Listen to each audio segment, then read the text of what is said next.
विद्यार्थी संस्कार में हर समय तैयार रहता हूँ। 23 जनवरी को नेताजी सुभाष चंद्र बोस की जयंती है। इन राष्ट्र नायक की माँ उन्हें बचपन से ही संतों महापुरुषों के जीवन प्रसंग व शास्त्रों की बातें सुनाती थी। यही कारण था कि उनका जीवन सनातन संस्कृति के ऊंचे सिद्धांतों और देशभक्ति, राष्ट्र सेवा के लिए समर्पण, तत्परता, अथक परिश्रम आदि दैवी गुणों से सुसंपन्न था। उनके जीवन का एक प्रेरणादायी प्रसंग जिससे ये सद्गुण प्रकट होते हैं। स्वतंत्रता आंदोलन के समय की बात है। एक दिन आजाद हिंद फौज का एक सैनिक सुभाष चंद्र बोस को एक कार्यक्रम के लिए बुलाने आया। रात्रि के 8 बजे थे। सुभाष जी को देख आश्चर्यचकित होकर सैनिक ने पूछा, आप दो एकदम तैयार हैं?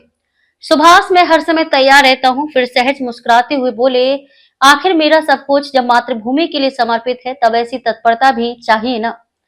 सैनिक ने सोचा था कि दिन भर के थके हारे सुभाष अब विश्राम की मुद्रा में होंगे और उन्हें तैयार होने में कुछ देर लगेगी, परंतु वो यह देखकर दंग रह गया कि सुभाष अपना सैनिक वेश पहने ही बिस्तर पर लेटे थे। सुभाष बाबू ने पूछा, चकित से क्यों हो मित्र? इस जीवन में मेरे लिए पूर्ण विश्राम नहीं है, ऐसे ही थोड़ा आराम कर लेता हूँ ताकि किसी भी क्षण कहीं भी जाने की तैयारी में समय नष्ट न हो। नेताजी के लक्ष्य प्राप्ति के लिए अविश्रांत पूर्व से लगे रहने की लगन, तत्परता, सजगता और प्रसन्नता देखकर वह सैनिक नतमस्तक हो गया। उसे अपने पर कुछ ग्लानि हो आई। सोचने लगा कि ऐसे नेता के प्रति मैं पूर्ण ईमानदार हूँ। क्या मैं उनका सच्चा सहयोगी बन पाया? और उस सैनिक के मन में एक तीव्र स्फुरण होकर दृढ़ निश्चय उभरा कि मैं भी अपने जीवन में ऐसा ही समर्पण लाऊंगा।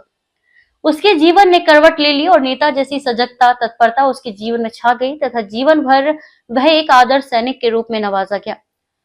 राम काजू कीन्हे बिनु मोई कहाँ विश्राम, ये हनुमान जी का आदर्श नेताजी के जीवन में प्रत्यक्ष दिख पड़ता है। सुभाष चंद्र बोस जी की स्वतंत्रता, देश सेवा के लिए ऐसी तत्परता, समर्पण का ही प्रभाव था कि उनके द्वारा स्थापित आजाद हिंद फौज अंग्रेजों को भारत छोड़ने के लिए मजबूर कर सके। आज भी देशवासियों के हृदयों में नेताजी के लिए आदरणीय स्थान है। अंक 385। ऋषि प्रसाद 2025 से साभार। भारत सहित विश्व की जनता को ऐसी ओजस्वी, तेजस्वी, राष्ट्र को समर्पित वक्तव्य वाली पत्रिका को पढ़ने और पढ़ाने में सहयोगी बनकर बिना वर्दी के सैनिकों की तरह अपना कर्तव्य निभाना चाहिए। देश और दुनिया की ताजा और विशेष खबरों के लिए सैनिक गर्जना समाचार पत्र और न्यूज चैनल की खबरों को भी पढ़ने और पढ़ाने में सहयोगी बनकर राष्ट्रहित और विश्व हित में सहभागी बनना चाहिए। खबर को शेयर फॉरवर्ड कर पूरे विश्व में पहुंचाकर विश्व गुरु भारत में सहयोगी बनकर बिना वर्दी के सैनिकों की तरह आप भी अपना कर्तव्य निभाइए। देश और दुनिया की ताजा और विशेष खबरों के लिए देखते रहिए सैनिक गर्जना न्यूज चैनल। नमस्कार।